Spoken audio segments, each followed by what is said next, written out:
은혜는 걷어가시지 않아요, 여러분. 필요할 때마다 은혜를 주시는데 그 은혜를 못 보는 거야, 풍랑 때문에. 여러분, 이 상황 속에서 하나님이 나의 삶들을 주관하고 계시다라는 것을 바라봐야 되는 거예요. 할렐루야. 우리 야고보서 오늘 1장 1절에서 12절까지 함께 보시도록 하겠는데, 저와 여러분 같이 한 절씩 교독하시기로 하겠습니다.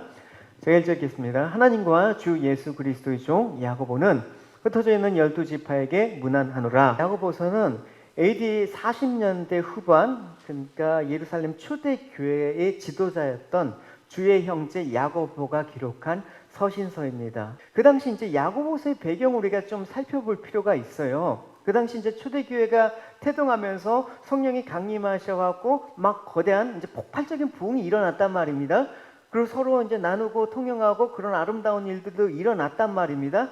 근데 어떤 일이 있었냐면, 예수는 이제 믿는 그런 무리들이 점점 많아지니까 유대교의 핍박이 왔어요. 또 그 핍박 가운데 순교자가 생기게 되었단 말입니다. 여러분 잘 아시는 스데반 집사님이 그 순교를 당하게 되죠. 그 순교 이후에 예루살렘 초대교회는 거대한 핍박이, 대대적인 유대교의 핍박에 이제 몰아닥치게 되는 것입니다. 사도행전 8장 1절에 보면 이런 말씀을 배경을 하고 있습니다. 제가 읽을게요. 사울은 스데반이 죽임당한 것을 마땅하다고 생각했습니다. 그날에 예루살렘 교회가 큰 박해가 시작되었습니다. 사도들을 빼고는 모든 믿는 사람들이 유대와 사마리아 지방으로 뭐라고 했습니까? 흩어졌다라고 얘기했습니다. 그래서 흩어졌다라는 여러분, 이 말에 여러분 주목해 보실 필요가 있습니다. 왜냐하면 오늘 본문 1절에 뭐라고 얘기하고 있습니까? 야고보는, 하나님과 주 예수 그리스도의 종 야고보는 흩어져 있는 12지파라고 성도들을 부르고 있습니다. 교회를 그렇게 부르고 있습니다. 여러분 이제 온라인도 그러니까 우리가 또 뿔뿔이 흩어졌지 않습니까? 각 가정 처소에서 우리가 흩어져서 예배를 드리고 있지 않습니까? 여러분, 흩어짐이 사실은 교회의 본질이에요. 여러분, 우리가 모여서 힘을 기르자, 모여서 우리가 좀 거대한 바벨탑을 쌓자, 이게 교회의 본질이 아니라 사실 흩어지는 게 교회의 본질이에요. 우리는 어떻게 보면 이 어려운 시기를 통해서 본질의 교회의 모습으로 우리가 돌아가는 거예요. 회복되는 거예요, 여러분. 그래서 흩어진 12지파 교회에게 이제 격려의 서신을 쓴 거죠. 흩어져서 살다 보니까 계속해서 그 당시에 로마 정부도 계속 박해를 하고 있었습니다. 또 흩어져 간 곳에서도 유대교인들이 박해는 계속 되었단 말입니다. 거기에다가 또 타 지역에 가니까 어떤 문제가 생기냐면, 하나님을 알지 못하는 타종교 이방인들이 또 박해를 막 하는 거예요. 여러분, 단순하게 흩어졌다라는 이유만으로 박해를 당하진 않았을 것입니다. 왜냐? 뭔가 박해를 당할 이유가 있지 않습니까? 그래서 흩어진 그리스도인들이 어떻게 했길래 박해를 당했느냐? 사도행전을 보면 이랬어요. 흩어진 사람들은 어디를 가든지 뭐 때문에? 하나님 말씀을 전했기 때문에 박해를 당했어요.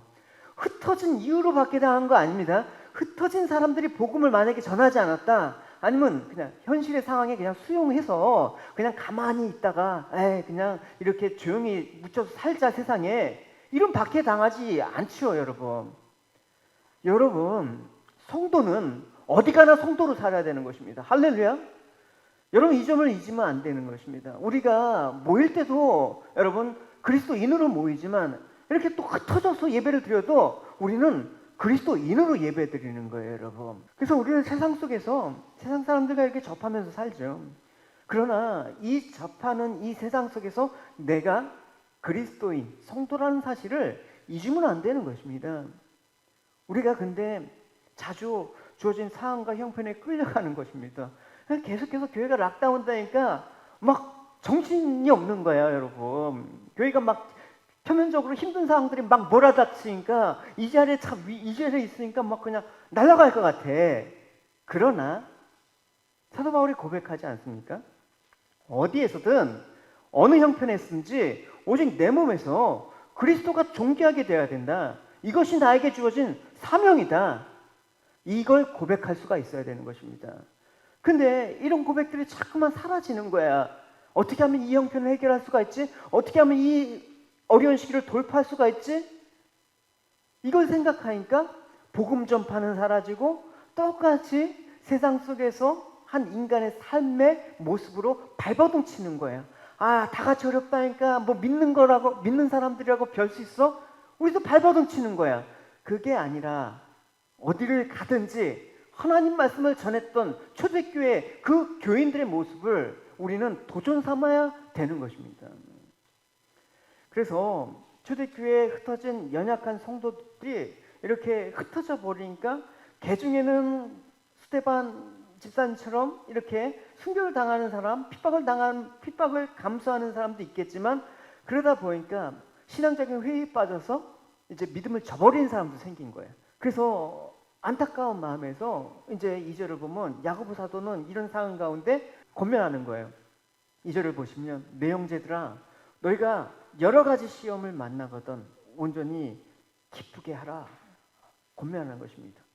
여기서 시험이란 말은 영어로 시련, 트라이얼이라는 의미로 쓰였습니다. 그러니까 이를 보건대 초대교회 성도들은 시험을 만나는데 온갖 시험, 다양한 종류의 시험을 만나는 거예요, 여러분. 여러분, 이 어려운 코로나 시대로 인해서 우리가 한 가지 어려움만 당하는 게 아니죠, 여러분. 여러 가지 삶의 터전도 잃어버리고 우리 건강도 잊어버릴 수 있고 여러 가지 문제들이 복합적으로 다양하게 파생된단 말입니다. 그러니까 그런 시험들이 그 당시에도 물론 있었습니다, 여러분. 오늘날만 어려운 게 아니라 여러분 우리가 초대교회 당시부터 계속해서 이런 세상에 살던 그리스도인들의 핍박은 변함없이 있었습니다. 모양과 형태만 다뤘을 뿐이죠.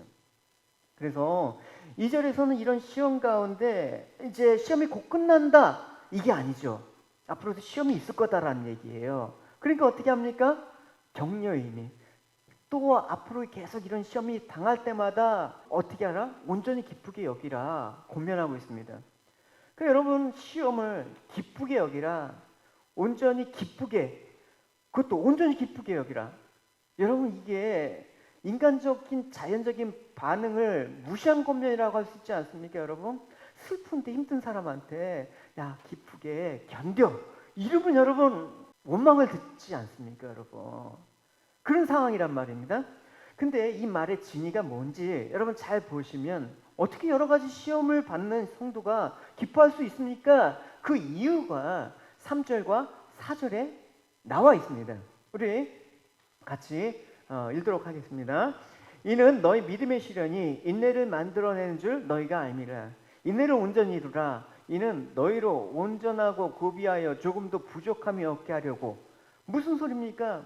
고난과 시련을 통해서 너희들이 인내가 생기는데 그 인내의 시간 동안에 너희들이 온전히 그 인내로 그 시간을 보내면 완전해진다라는 소리예요.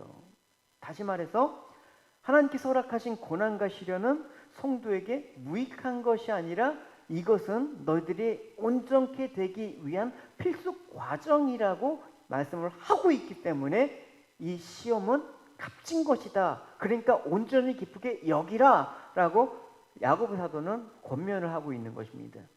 잠언서에도 이렇게 있어요. 불은 은과 금을 연단하지만 여호와께서 사람의 마음을 연단하신다 라고 얘기를 하고 있습니다. 여러분 성경 예를 들어봅시다. 야곱이 처음에 그 이름처럼 아버지와 형까지 속여가면서 자신의 욕심을 이뤘던 자예요. 근데 시련과 고난으로 가득 찬 험악한 세월을 보내면서 망가진 게 아니라 점차 성화되어야 돼요. 하나님만 바라보는 존재로 변화되어야 돼요. 모세도 여러분 사람을 쳐 죽일 정도로 불같은 성격의 사람이었습니다. 근데 광야 40년 동안 그 하나님의 연단의 세월을 겪는 동안 어떻게 되었습니까? 하나님께서 인정한 거예요. 이 사람 모세는 그 온유함이 지면의 모든 사람보다 더하다. 하나님께서 그 사람의 성품, 그 사람의 인격을 다듬어 나가시는 것이죠. 이 땅의 모든 성도들은 이런 하나님의 손길을 거쳐서 땅의 사람으로부터 하늘의 사람으로 변화되는 과정을 겪게 되는 것입니다. 여러분 삶 속에 하나님 손길이 안 미친 곳이 없는 지체가 어디 있겠습니까? 근데 분명히 인간적으로 보면 우리가 고난과 시련이 달갑지 않고 힘든 건 사실이에요. 힘들죠, 여러분. 어떻게 해야 될지 모를 때가 너무나 많이 있죠. 이제 다음 주면 우리가 다시 모이는데 또 코로나 확진자들이 줄어들지가 않아. 어떻게 될지 또 몰라. 또 연장을 해.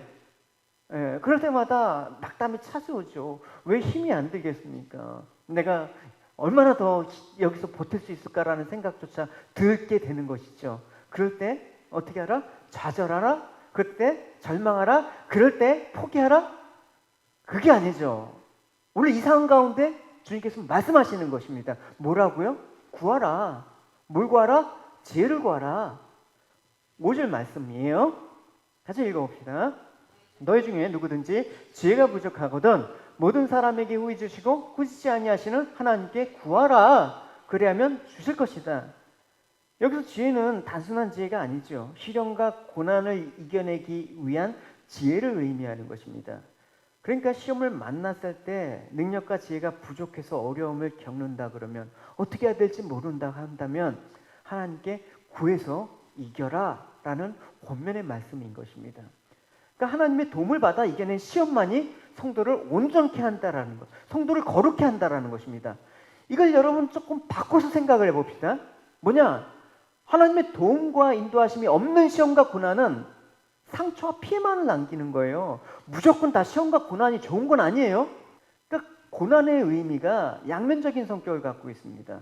그러니까 기도와 믿음을 통해서 그 고난의 목적과 의미를 알고 이겨낸 시험은 우리를 거룩하게 만들지만 내 힘으로 이겨보겠다, 내가 한번 싸워보겠다 이렇게 맹목적으로 겪는 시험은 오히려 그 사람을 더 악화된 상태로 몰고 가는 거야. 여러분 동일한 열을 가했을 때 뭐 버터나 얼음 같은 거는 녹지 않습니까? 근데 계란 같은 거, 진흙은 더 단단해져요. 햇빛을 받아도 생명이 있는 과일은 점차 향기를 더해가면서 익어가지만 죽은 과실은 썩어가는 거예요, 여러분. 고난과 이 시련이 우리를 성숙케 하고 우리 삶의 열매를 풍성하고 맛있게 하지만 이런 하나님이 온전한 하나님의 은혜가 없는 고난은, 도움을 받지 않은 고난은 썩는 거란 말입니다. 여러분 이 땅에 많은 사람들이 우리가 믿기 때문에 당하는 시험과 고난도 있지만 세상이 살기 때문에 당하는 고난과 시련이 있단 말입니다. 이 고난과 시련은 세상 사람들도 동일하게 겪는 거예요.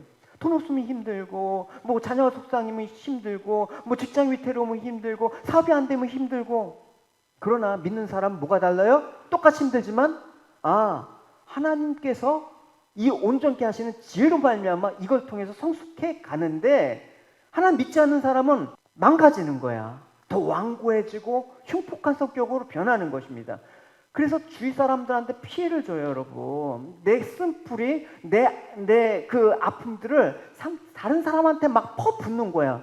그 사람만 만나면 그냥 상처가 되고 낙심만 되는 거예요, 여러분. 성도는 그래서는 안 되는 거예요, 여러분. 그렇기 때문에 시험과 고난이라고 해도 무조건 다 좋은 게 아닙니다. 반드시 어떤 고난만 좋은 거예요? 하나님의 지혜와 능력을 통해 극복한 시험만이 영적인 유익이 되는 것입니다. 그러니까 사서 고생하지 말라라는 거예요, 여러분. 그렇죠? 왜 세상에서 우리가 주님을 떠나서 사서 고생해요? 그런 거 아무런 유익이 없는 거예요, 여러분. 그러니까 하나님을 의지하지 않고는 시험을 또 온전히 이겼다고 말할 수도 없는 것입니다. 그래서 성도가 지혜의 부족을 구하게 되면 하나님께서 지혜를 주심으로 믿음으로 나아갈 수 있도록 도우셔서 시험을 이긴다고 말씀하고 있습니다. 그런데 우리가 지혜를 구했어요. 근데 믿음으로 나가지 못해요. 그럴 때가 있잖아요, 여러분. 지혜를 주십시오 하라고 했는데 믿음이 생기지 않아. 그럼 웬일일까? 의심하기 때문에. 그래서 6절과 7절은 이렇게 말씀하고 있어요. 같이 읽어볼게요. 시작. 오직 믿음으로 구하고 조금도 의심하지 말라. 의심하는 자는 마치 바람에 밀려 요동하는 바다 물결 같으니 이런 사람은 무엇이든지 죽게 얻기를 생각하지 말라. 의심했다. 그러면 여러분 의심의 의미를 여러분 조금 생각해 봅시다. 야고보가 말하는 의심이 뭘까? 지혜를 구했는데 하나님 내가 구한다고 이 지혜를 주실까? 이걸 말하는 걸까요? 여러분 잘 생각해 보십시오. 본문은 의심하는 자를 뭐라고 얘기합니까? 바람에 밀려 요동하는 바다 물결 같다라고 얘기하고 있습니다. 그러니까 바람에 의해서 그 마음이 흔들리고 요동치는 것을 의심하는 자로 표현하고 있습니다. 여러분 예를 좀 들어볼게요, 여러분. 의심의 본질을 조금 생각해 볼 필요가 있기 때문에 베드로 우리가 예를 들어볼 수 있어요. 베드로가 여러분 예수님처럼 무리를 걸었다가 풍랑이 일었을 때 무서워갖고 도로 바다에 빠진 일이 있죠. 여러분 기억하시죠? 이런 베드로를 향해서 예수님께서 믿음이 적은 자요 왜 의심하느냐라고 말씀하신 거 여러분 기억나시죠? 한번 본문을 읽어보고 우리 얘기해 봅시다. 네, 제가 읽을게요. 베드로가 예수님께 말했습니다. 주여, 정말 주님이시라면 저에게 물 위로 걸어오라고 하소서. 예수님께서 말씀하셨다. 오너라. 베드로는 배에서 내려 물 위로 걸어 예수님께로 향했습니다. 그런데 베드로는 거센 바람을 보자 겁이 났습니다. 물에 빠지기 시작하자 소리를 지었습니다. 주님, 살려주십시오. 예수님께서는 즉시 손을 내밀어 베드로를 잡아주시고 말씀하셨습니다. 믿음이 적은 사람아, 왜 의심하느냐? 여기 의심이 나오죠, 여러분. 그러니까 예수님 말씀대로 한다 그러면 베드로가 물에 빠진 이유는 뭡니까? 의심했기 때문에 빠진 거예요. 그렇다면 베드로는 이랬을까요? 풍랑이 일어났을 때 내가 혹시 바다 위로 걷다가 물에 빠지는 게 아닌가? 그런 의심을 말하는 걸까요? 그렇기 때문에 빠졌을까요? 물론 그럴 수도 있죠. 물론 그럴 수 있는데 하지만 그게 만약에 의심이라고 가정해 본다 그러면 결국 의심을 하지 않는 것은 풍랑을 보면서 나는 빠지지 않는다. 그 마음을 가진 것이라고 해석할 수가 있어요, 여러분. 그럼 믿으면 어떻게? 자기 의지가 되는 거야. 그죠? 나는 시험에 빠지지 않아. 이게 내 의지가 되면 그 믿음은 실족하게 되어 있는 것이죠. 그러니까 성경에서 믿음은 결코 우리 거라고 얘기하지 않아요, 여러분. 믿음이 우리의 삶을 끌고 간다고 얘기하지 우리가 믿음을 소유해갖고 믿음을 조종해서 우리가 주님께 나간다고 얘기하지 않단 말입니다. 야고보서의 믿음과 행함은 바로 그 차원에서 하는 거예요, 여러분. 그래서 물 위로 걸어오시는 예수님을 보고 베드로가 뭐라고 했습니까? 주님이시면 나에게 물 위로 걸어오라고 명령하십시오. 말씀만 해주십시오. 그러니까 예수님께서 오너라고 하심으로써 베드로가 물 위를 걸었잖아요. 그러니까 베드로가 뭘 구했어요, 여러분? 베드로가 구한 걸 봐요. 베드로가 주님, 제가 물을 걸을 수 있는 능력을 주십시오. 이걸 구한 게 아니에요. 주님, 걸어오라고 말씀해 주십시오. 이 말씀을 원한 거예요. 그죠? 그러니까 베드로가 물 위를 걸을 수 있는 건 뭡니까? 물 위를 걸을 수 있는 능력을 받은 게 아니란 말입니다. 오라 하는 예수님의 말씀에 그 권능 안에 있었기 때문에 걸을 수 있는 것이죠. 여러분 잘 구별을 하셔야 돼요. 이게 비슷한 것 같아도 틀리거든요. 그러니까 오라 예수님의 말씀은 어떤 상태였습니까? 온 자연 만물이 복종하는 상태에 들어가는 거예요. 그러니까 바다도 베드로를 빠뜨릴 수 있게 하지 못하는 거예요. 왜? 주님 말씀의 권능 안에 베드로가 있기 때문에 풍랑이 일어도 상관이 없는 상태란 말입니다. 그러니까 아무리 풍랑이 인다고 해도 말씀 안에 있었던 베드로는 바다 위를 말씀에 의해서 걸어갈 수 있었단 말입니다. 그런데 베드로가 잊어먹은 거야. 하나님의 말씀 안에 있음을 생각지 않고 풍랑을 받아본 거야. 그러니까 두려워하게 된 것이죠. 그러니까 지금 자신이 있는 바다가 예수님 말씀 안에서 복종하고 있음을 생각지 않고 그냥 파도만 바라본 거야. 이게 의심이란 거란 말입니다. 그래서 야고보가 의심이란 건 뭐냐? 바람에 빌려 요동하는 바닷물결 같은 마음의 상태를 말한 것이다. 여러분, 결국은 의심이 없이 우리가 살아가기 위해서는 내가 의지와 결단으로 내가 믿음으로 살아가리라 해갖고 산다 그러면 물에 빠져. 어떤 겁니까? 이 세상은 하나님 말씀의 권위 아래 복종되어 있다. 말씀의 능력에 다스려짐을 받고 있다. 이것은 믿는 것입니다. 이것은 믿는 게 의심이 없는 상태야. 이것을 뭐라고 합니까? 우리가 믿고 따른다. 순종한다라고 얘기하는 거예요. 그러니까 여러분 믿음으로 구하고 의심하지 말라라는 것은 뭐냐? 세상에 하나님의 말씀의 권세 아래 있음을 나는 믿습니다. 할렐루야. 이 상황들이 여러분 하나님 말씀 범위 밖에 여러분 우리가 상황에 있습니까? 그러면 여러분 물에 빠진다니까 여러분. 코로나가 그렇고 세상이 어떻게 될지 모르겠어.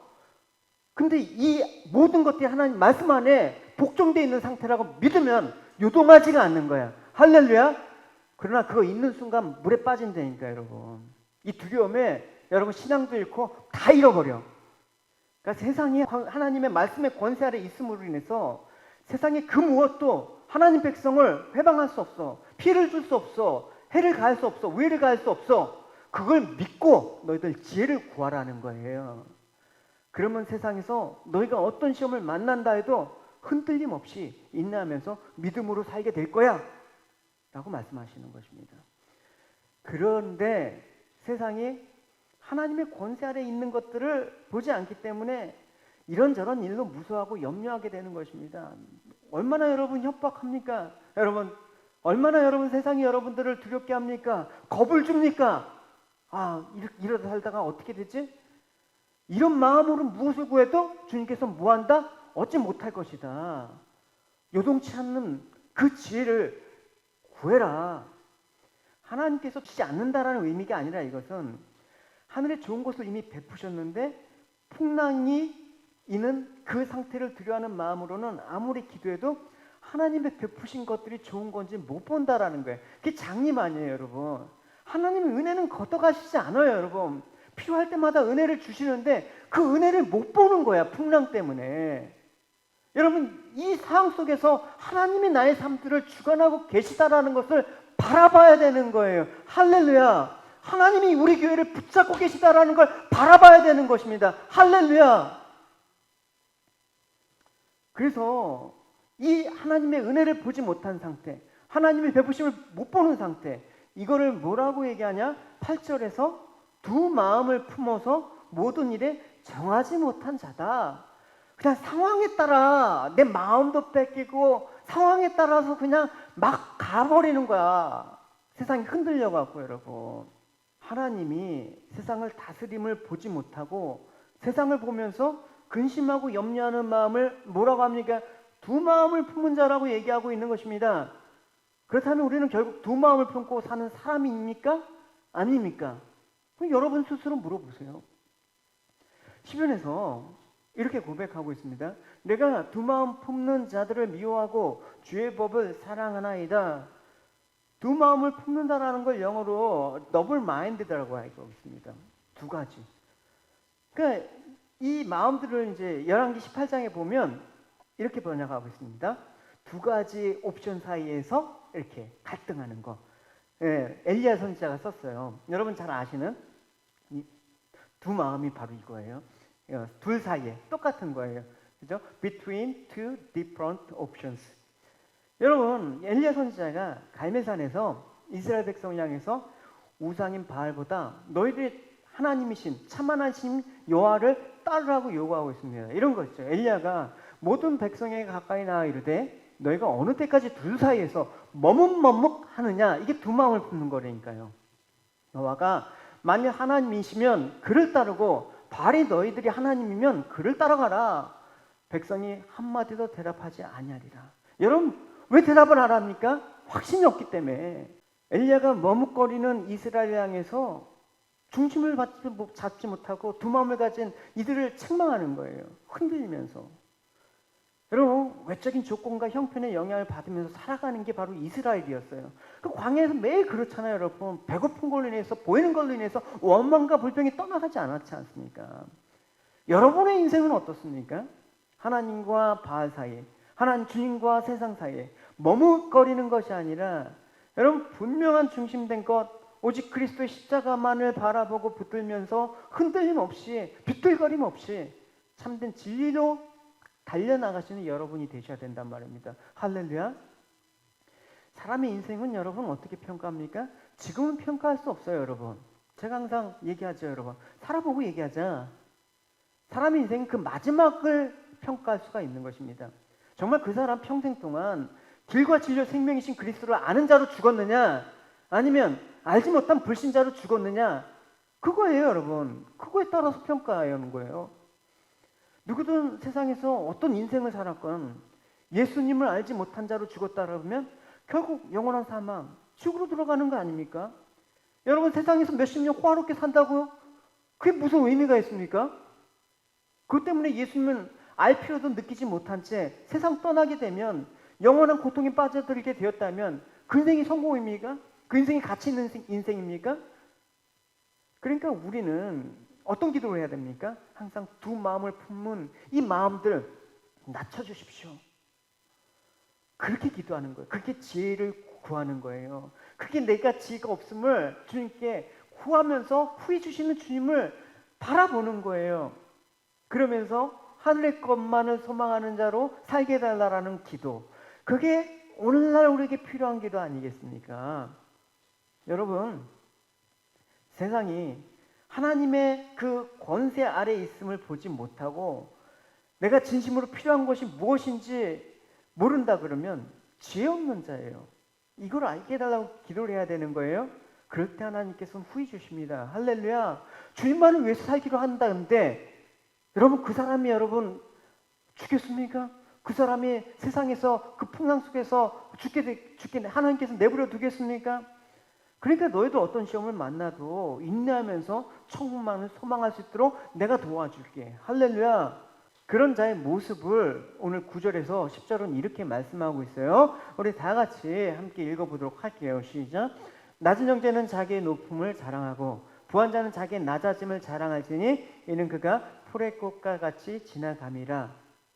여러분, 낮은 형제는 뭡니까? 말 그대로 이건 뭐 돈이 없거나 경제적인 가난뿐만 아니라 정말 총체적이야. 배운 것도 없지, 내세울 지식도 없지, 직업도 없지. 정말 그 당시 노예 정도에 해당하는 아주 하층민을 가리키는 용어가 낮은 형제예요. 실질적으로. 이 겸손하다라는 게 아니라 실질적으로. 그러니까 본서의 저자 그 야고보는 이와 같이 낮은 형제, 자랑할 것이 전혀 없는 사람들에게 자기의 높임을 자랑하라고 말하고 있습니다. 이게 무슨 의미예요, 여러분? 말이 안 되잖아요, 여러분. 돈 없는 사람한테 돈 자랑해라? 힘 없는 사람한테 힘 자랑해라? 이런 얘기는 아닐 거 아니에요, 여러분. 이게 뭐냐? 낮은 자가 누구냐? 낮은 형제가 누구냐? 바로 성도다. 성도는 세상의 관점에 보면 뭡니까? 아무것도 내세울 게 없어. 자랑할 게 없어. 그러니까 영적이고 종말론적인 차원에서 보면 너희들이 지금 이 땅에서 성도로서 보잘것없어 보이지만 사실은 자랑할 것이 무지 많은 사람이다. 그걸 자랑하라고 얘기하는 거예요. 여러분, 예를 들어 봅시다. 주님께서는 이 땅에서 가장 낮은 자의 모습으로 오시지 않았습니까? 주님께서 가난한 가정에서 태어나셨습니다. 목수로 일하셨습니다. 정규교육이라고 받아본 적도 없습니다. 어떤 권력도 갖지 않았습니다. 그러니까 땅의 관점에서 보면 가장 밑바닥 인생이야. 여러분, 세상 말로 말하면 루저야. 근데 그분은, 주님께서는 어느 상황 가운데 누구에게도 위축되거나 비굴한 모습을 보이지 않으셨단 말입니다. 당당하게 하나님을 자랑했단 말입니다. 그 당시 가장 학식이 높았다고 하는 랍비나 서기관들, 최고 권력자, 대제사장, 사내들인, 심지어 왕이나 로마 총독 앞에서도 당당한 모습을 보이셨습니다. 오히려 그들을 두렵게 만드셨죠. 왜냐? 주님께서는 실상 하나님의 아들이거든. 그 신분을 잊지 않았기 때문에 당당한 거예요, 여러분. 내가 세상적으로 좀 가난해 보여. 내가 세상적으로 좀 못나 보여. 그래도 여러분의 신분이 뭔지 안다 그러면 자랑하게 돼 있는 거예요.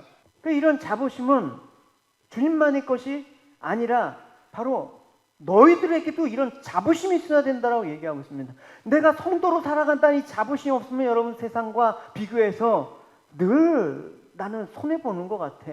늘 못나는 것 같아.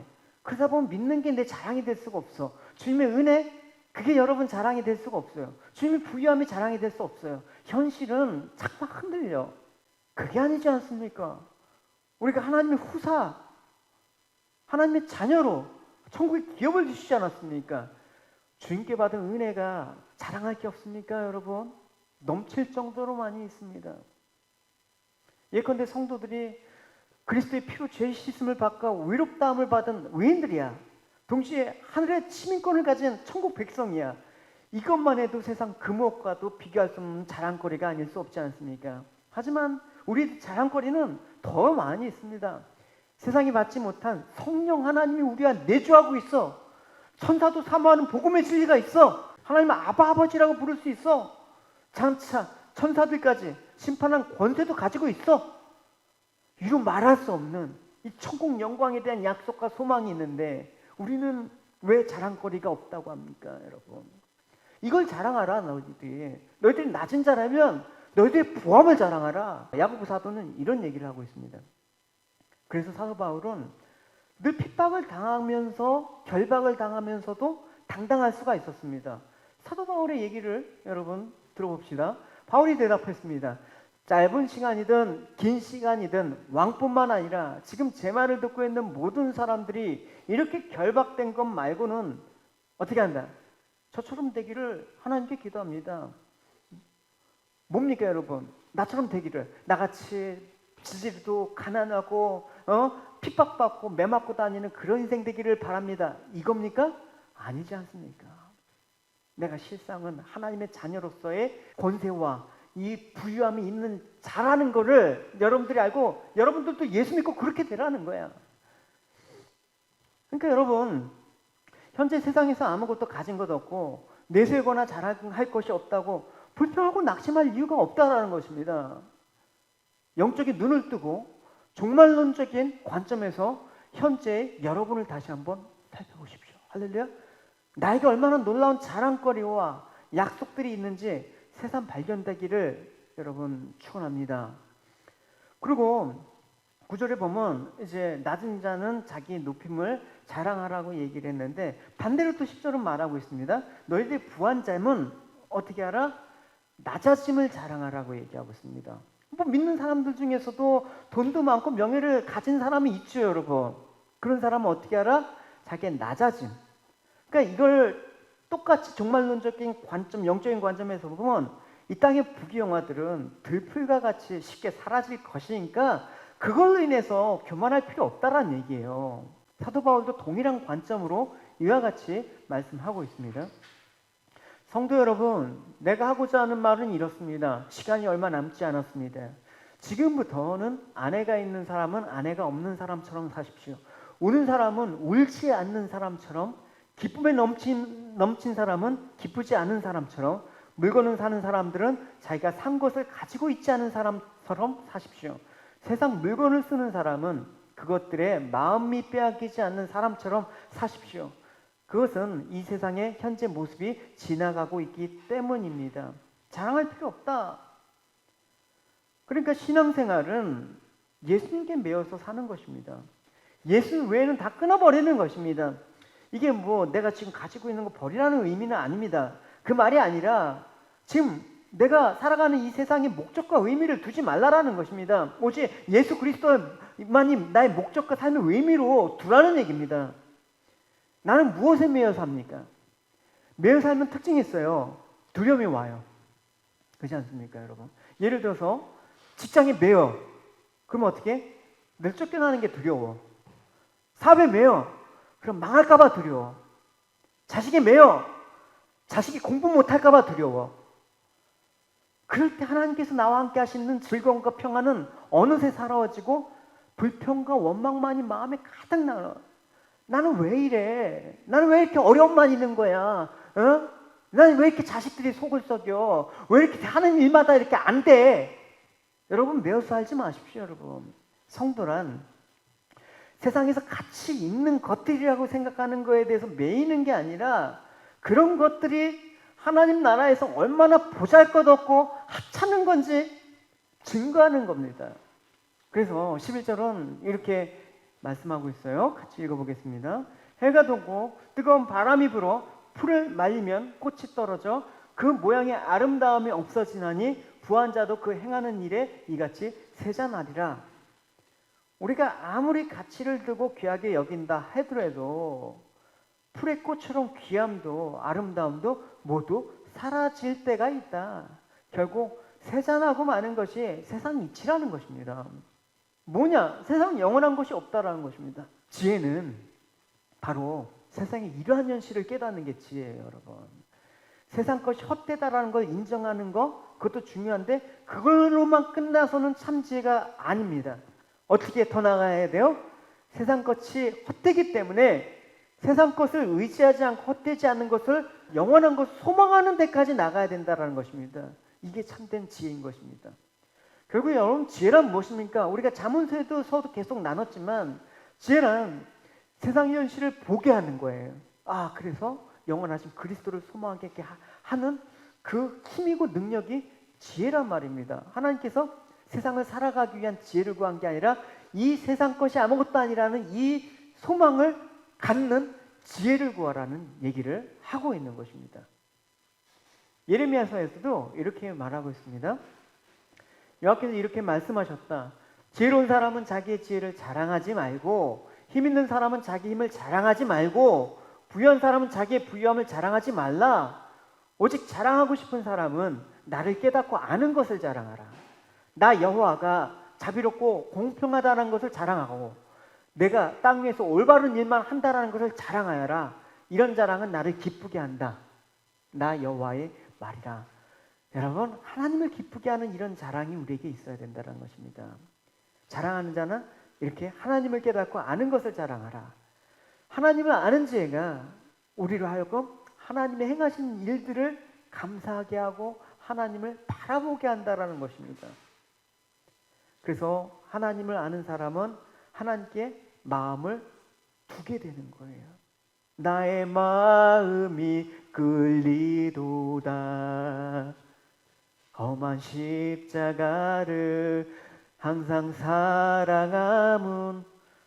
그러니까 하나님을 아는 것이 우리의 힘이고 복이 되길 바라요. 그게 생명임을 여러분 고백하시길 바라요. 할렐루야. 하나님을 아는 지혜가 가장 가치 있는 것으로 여기고 그 지혜를 자랑하시는 여러분이 되시길 바라요.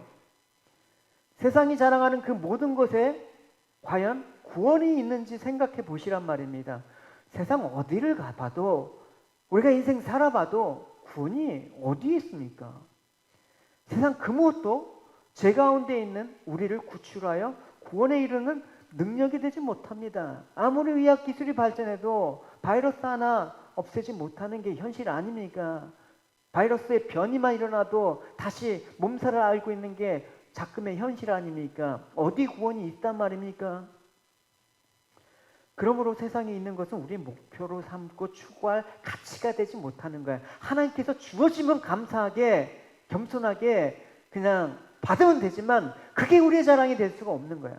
우리 구원은 예수님의 십자가에 있습니다. 할렐루야. 할렐루야. 여러분 마이크 한번 아멘 한번 동시에 한번 해보시겠습니까?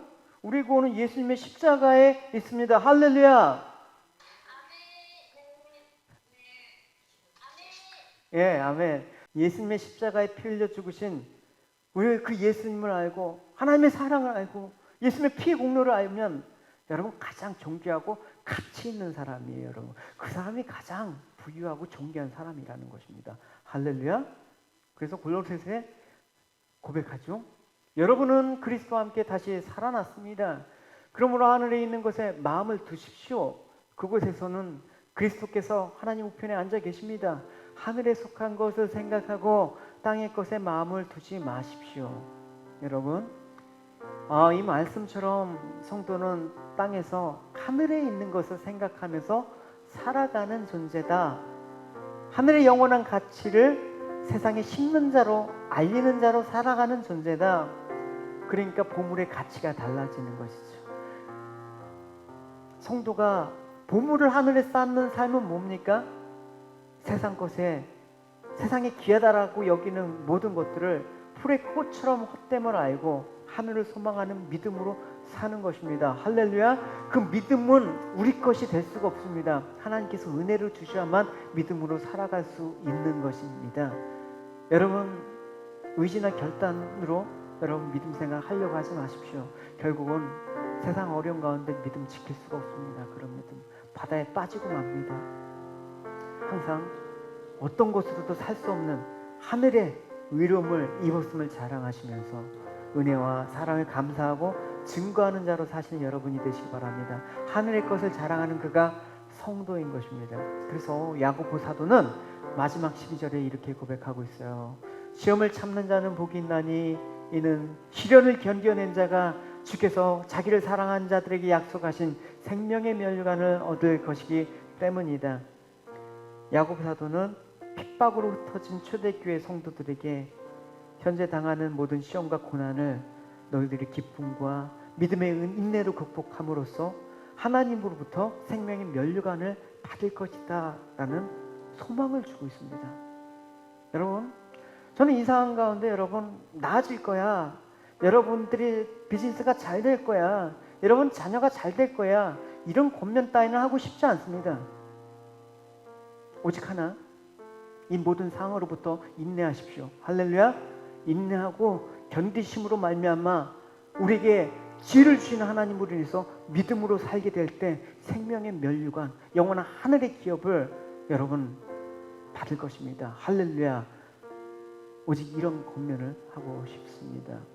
우리가 지금은 몸이 고달프고 나그네처럼 고아처럼 이 땅을 살아가지만 우리는 영혼을 바라보는 비전이 있습니다. 할렐루야. 가난해도 그러니까 의식되지 않는 거야, 여러분. 부해도 교만하지 않는 거야, 여러분. 시험이 왔을 때 온전한 기쁨과 인내로 이겨내십시오. 할렐루야. 지금이 그럴 때예요. 주님께서 약속하신 모든 소망과 상급이 풍성하게 여러분 받을 수 있는 성도가 되시기를 주님의 이름으로 축원합니다. 우리 같이 찬양 드리시겠습니다. 나의 공급자 되시며 내 생명에 놀라우신 하나님, 내 삶의 이유는 하나님이십니다. 내 모든 것들이 주님으로 인해서 채워지고 내 모든 갈증과 필요는 주님의 사랑으로만 만족되기 때문에 부족함이 없는 삶을 살 수 있습니다. 충분합니다. 이 주님의 모든 것이 enough이라는 이 찬양 고백하시면서 오늘 말씀 생각하시면서 우리 고백하시도록 하겠습니다. 나의 공급자